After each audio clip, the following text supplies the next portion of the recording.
Hello friends, स्वागत आहे तुमचं आणखीन एका नवीन व्हिडिओमध्ये। तर आज ना आपण मस्त हॉटेलसारखा जिरा राईस आणि दाल तडका कशा पद्धतीने बनवायचा हे पाहणार आहोत। तर तुम्ही घरी हॉटेलसारखं काही ट्राय करणार असाल तर अशा पद्धतीने जिरा राईस आणि दाल तडका एकदा ट्राय करून पहा। मस्त मोकळा सुटसुटीत असा जिरा राईस आणि एकसंध आणि घट्टसर असा दाल तडका अगदी सोप्या पद्धतीने आपण बनवूयात। तर त्यासाठी हा जो व्हिडिओ आहे तो अगदी शेवटपर्यंत नक्की पहा।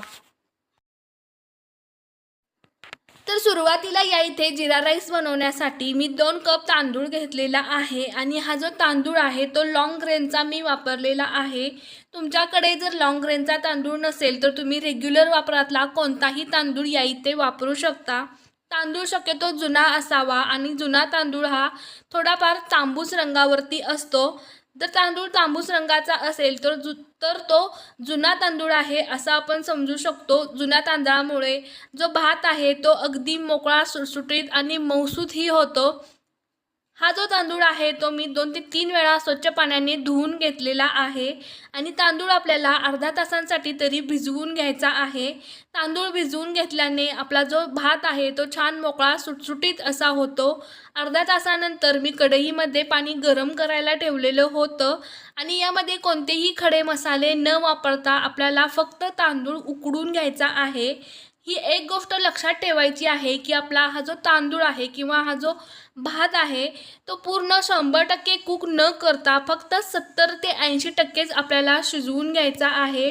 5 ते 10 मिनिटांमध्ये हा जो भात आहे किंवा हा जो तांदूळ आहे तो अगदी 70 ते 80% शिजून होतो।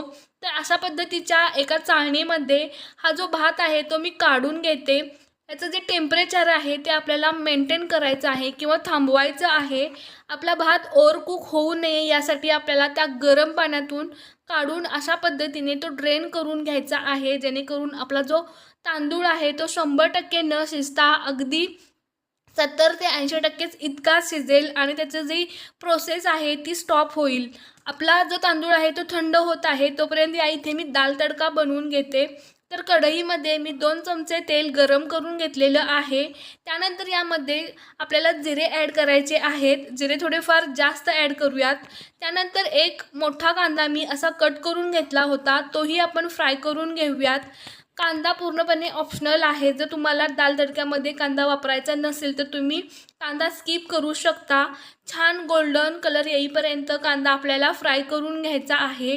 त्यानंतर आलं आणि लसूण यांची पेस्ट ही आपल्याला कांद्यासोबत भाजून घ्यायची आहे।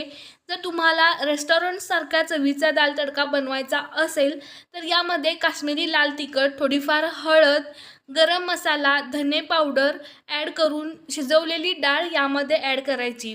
तर यामध्ये मी अर्धी मूग डाळ आणि अर्धी तूर डाळ अशा पद्धतीच्या डाळी वापरलेल्या आहेत। जर तुम्हाला मिश्र डाळी वापरायच्या असतील तर तुम्ही त्याही वापरू शकता। डाळीची कन्सिस्टन्सी ॲडजस्ट करण्यासाठी आपल्याला यामध्ये पाणीही तुम्ही ॲड करू शकता।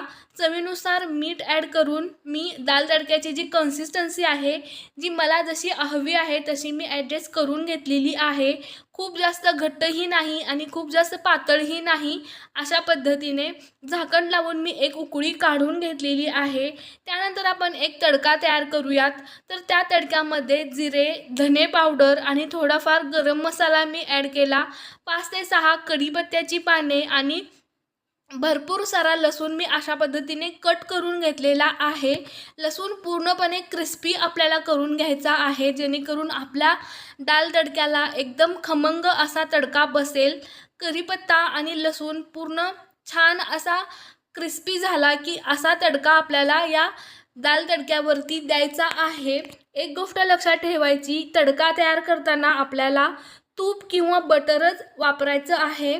दाल तडक्यामध्ये सुरुवातीला आपण तेल ॲड केलं होतं, त्यामुळे नंतर जो तडका आपण देणार आहे त्या तडक्यासाठी आपल्याला तूप किंवा बटर या इथे वापरायचं आहे। मस्त कन्सिस्टन्सी ॲडजस्ट झाली की वरतून कोथिंबीर ॲड करायची। मस्त सुगंध पसरतो आपल्या दाल तडक्याचा तडका दिल्यानंतर। जर तुमच्याकडे सुकी मिरची असेल तर तुम्ही तीही वापरू शकता। त्यानंतर आपला जो जिरा राईस आहे तो आपण फ्राय करून घेऊयात किंवा त्याची जी फोडणी आहे ती तयार करून घेऊयात। तर मी पॅनमध्ये थोडंफार तेल ॲड केलं. जर तुम्हाला तुपाचा तडका द्यायचा असेल तर तुम्ही तोही देऊ शकता. तेल गरम झालं की यामध्ये जिरे ॲड करायचे आणि आवश्यक असेल तितपत आपल्याला तांदूळ यामध्ये ॲड करायचे आहेत. त्यानंतर चवीनुसार मीठ आणि फ्राय केलेला कांदा मी यामध्ये वापरलेला आहे. थोडीफार कोथिंबीर ॲड करायची आणि फक्त हा जो भात आहे तो परतून घ्यायचा. भात शिजताना आपण यामध्ये मीठ वापरलेले नाही आहे, त्यामुळे या स्टेजला आपण यामध्ये मीठ वापरायचं. मिठाचं जे प्रमाण आहे ते तुम्ही आपल्या अंदाजाप्रमाणे यामध्ये घालू शकता. मीठ कमी जास्त होऊ शकतं. मीठ वापरताना अगदी काटकसरीने किंवा लक्ष देऊन यामध्ये वापरायचं, कारण मीठ जास्त झालं तर जिरा राईसची चव बिघडते. जास्त मीठ वापरलं तर ते खूप वेगळंच लागतं.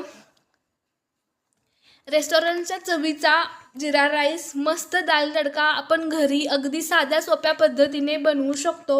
घरी कोणी पाहुणे आले असतील, तुम्हाला वेगळं काही ट्राय करायचं असेल तर अशा पद्धतीचा जिरा राईस आणि दाल तडका एकदा ट्राय करून पहा.